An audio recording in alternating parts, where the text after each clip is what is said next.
All right, I want to start with a statement that's going to sound a little weird, but stick with me here, because it's super important. You need to be bored. Seriously. It's not just some nice idea. It might be one of the most crucial things you can do for your own mental health. And hey, don't just take my word for it. This is a powerful idea from Arthur Brooks at Harvard. He's basically saying that when we run away from boredom all the time, we're actually cheating ourselves out of finding meaning, and we're kind of opening the door to depression. So what is the deal here? Why are we so terrified of something that might actually be really good for us? To get a sense of just how much we hate being bored, get this. Harvard ran an experiment where they gave people a pretty wild choice. Option 1, sit by yourself in a room with nothing but your own thoughts for just 15 minutes. Or, option 2, you could push a button and give yourself a painful electric shock. So, what do you think happened? You guessed it, a shocking number of people, a big majority actually, chose physical pain over 15 minutes of quiet time. I mean, that's wild, right? It tells you something really deep about us. We would literally rather hurt ourselves than have to face our own minds. Okay, so this leads us to the heart of the matter. What is behind this fear of boredom? Why do we run a mile from silence and just doing nothing?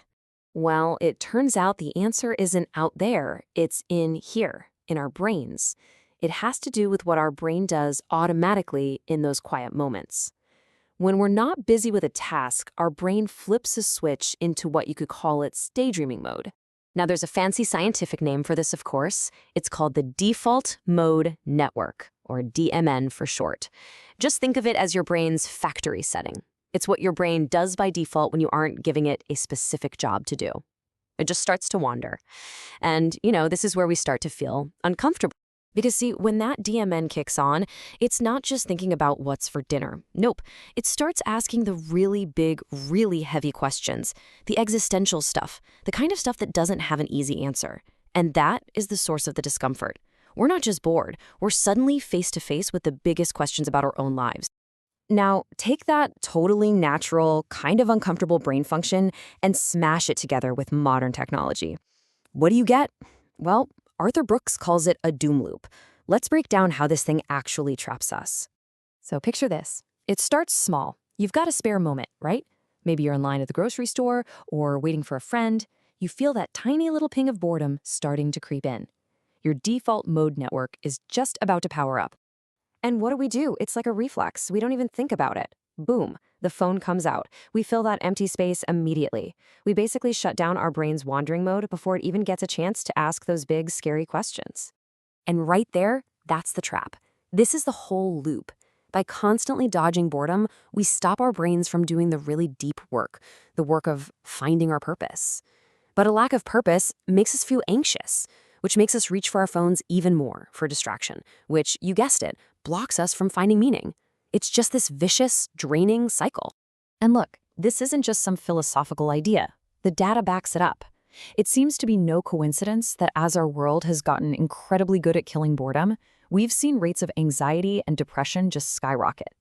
It's like we're starving our brains of a key nutrient, just unstructured, quiet time, and we are seeing the consequences. So the big question is, what on earth do we do about this? Well, if avoiding boredom is the problem, then maybe, just maybe, the solution is to lean into it.